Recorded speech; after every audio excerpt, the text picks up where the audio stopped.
De retour entre nous exclusivement sur les ondes de TV Rogers, on parle toujours de la tournée pan-canadienne de la pièce de théâtre La douleur de Marguerite Duras. Et toujours avec moi la metteuse en scène et comédienne Maude Andrieux. Et avant la pause, on parlait de cette, de cette petite magie qui est née dans votre vie professionnelle dans les années 2000, lorsque vous avez découvert les écrits de Marguerite Duras. Et ça a vraiment changé votre vie parce que je regarde dans tout le parcours que vous avez fait là, je crois que vous avez même créé une compagnie, le Théâtre Duras itinérant.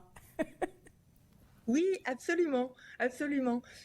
Eh bien, disons que comme je n'ai pas fini encore d'adapter et je ne me lasse pas d'adapter et de transmettre les romans de Marguerite Duras au public francophone, mais pas que, puisque vous l'avez compris, je joue beaucoup dans le réseau Institut français et Alliance française, donc en Asie. C'est la toute première fois que je viens sur le continent américain et donc au Canada.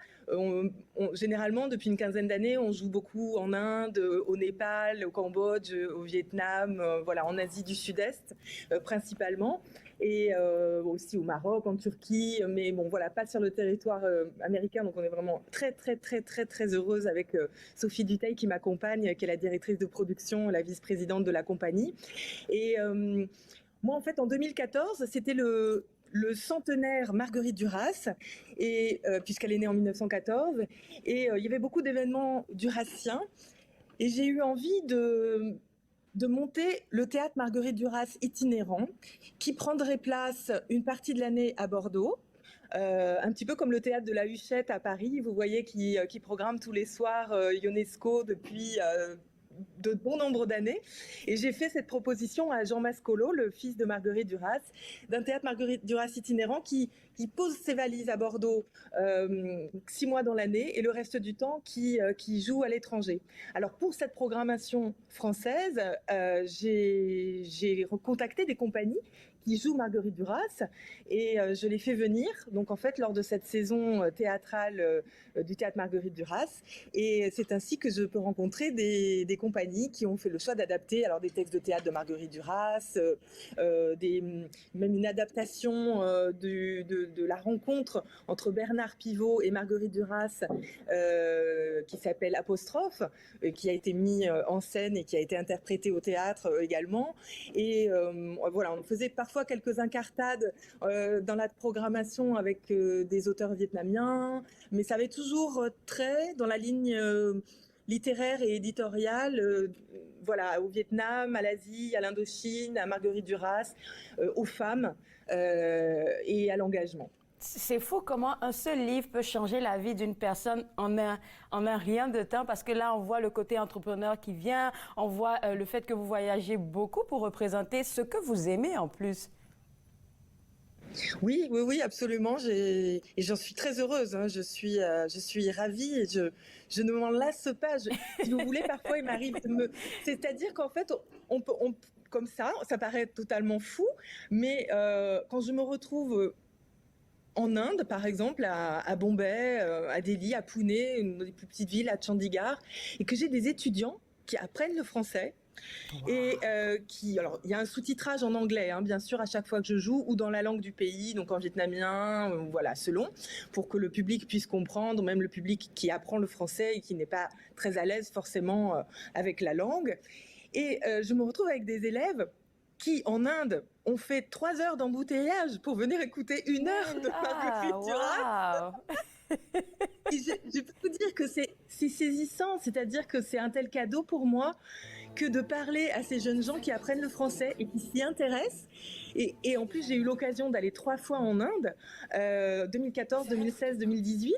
Là, il y a une autre tournée qui est prévue et je suis encore en relation avec des étudiants indiens qui ont fait Durassienne et qui m'en parlent et qui en fait me posent des questions et qui me posent ultra pertinentes en fait par rapport à l'œuvre, par rapport au personnage. Enfin, c'est passionnant quoi. C'est incroyable, c'est incroyable. Et puis là, vous êtes aujourd'hui, c'est quand? C'est le 24. Vous êtes ce soir ou je pense c'est après-demain que vous êtes à Toronto, que vous devez faire une présentation. Et nous, c'est le 26 qu'on vous reçoit ici à Ottawa. Voilà, absolument. Ce soir, je joue à Toronto, au sein de l'Alliance française de Toronto, à 20h30. Donc là, on est en plein montage de lumière avec les techniciens sur place ici.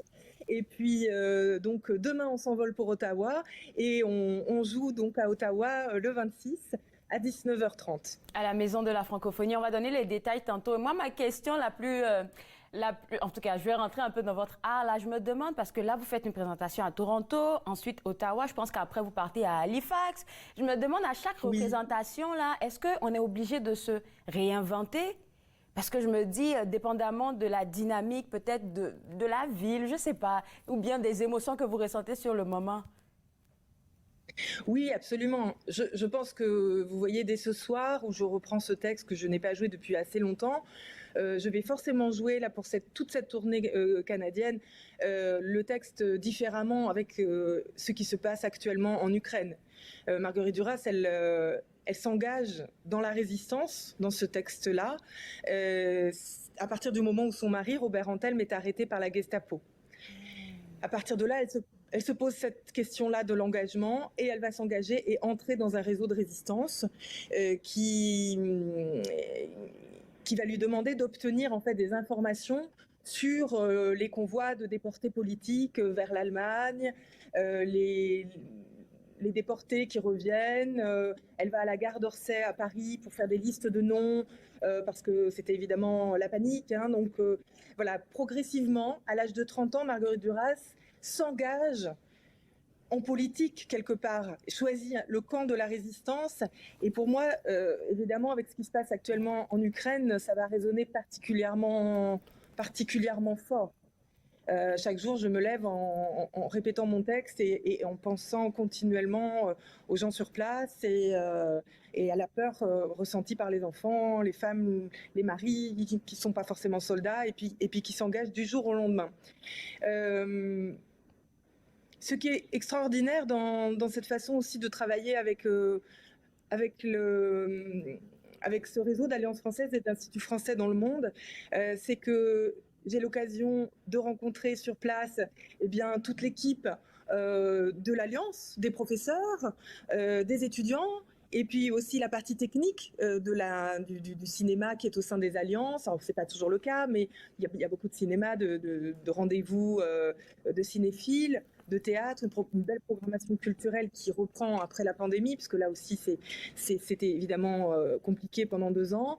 Et ce travail-là de passerelle culturelle, moi, il m'intéresse profondément. C'est-à-dire, c'est pas le même métier quand on est comédien en France et qu'on reste en France. Moi, ça m'intéresse de m'adapter au lieu, ça m'intéresse de m'adapter au pays, ça m'intéresse de découvrir d'autres cultures, la culture locale, et de connaître aussi quel théâtre ils font, vous voyez, quelle est leur façon de travailler. Quand je rencontre des compagnies vietnamiennes, indiennes, parce que parfois je joue lors de festivals comme ça, donc on se parle, on échange, et leur façon d'appréhender, de créer, de mettre en scène une pièce, ça m'intéresse évidemment beaucoup. Écoutez, moi, je sais même pas comment on dit bonne chance dans le jargon du théâtre, là. Je pense que c'est la main de Cambronne, quelque chose comme ça. Alors, en France, vous savez, on dit les 5 lettres pour dire bonne chance. On dit MERDE. OK, je ne vais pas le dire, mais en tout cas, MERDE pour vous ce soir. Et ici à Ottawa, on vous attend. J'espère que vous allez vraiment apprécier votre tournée ici, en tout cas ici au Canada. On est très chaleureux. La francophonie ici est très chaleureuse. Oui, absolument. Beaucoup de bienveillance, beaucoup d'intérêt, on le ressent déjà alors qu'on a atterri il y a seulement 2 jours. Et on est vraiment très heureuse de faire cette belle tournée de 7 représentations, parce que donc vous avez parlé d'Halifax et d'Ottawa. Donc Ottawa après-demain, et puis Halifax, et ensuite côté Pacifique, Vancouver. Et pour le 1er avril, ce sera mon anniversaire, je serai sur scène pour mon anniversaire. Il y a une comédienne pendant 2 ans qui est restée chez elle au mois d'avril. C'est un beau cadeau. Et puis ensuite, on sera à Edmonton, et puis Calgary et Winnipeg. Alors, MERDE à vous et puis à toute votre équipe. Et puis au plaisir de se revoir ici encore une fois.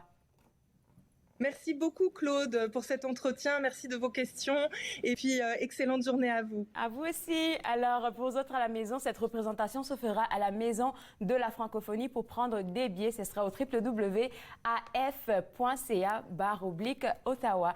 Alors, nous, on va prendre une pause et juste après la pause, on va rester dans la thématique de l'art. On va parler avec le traducteur Benoît Laflamme. Vous regardez Entre nous exclusivement sur les ondes de TV Rogers.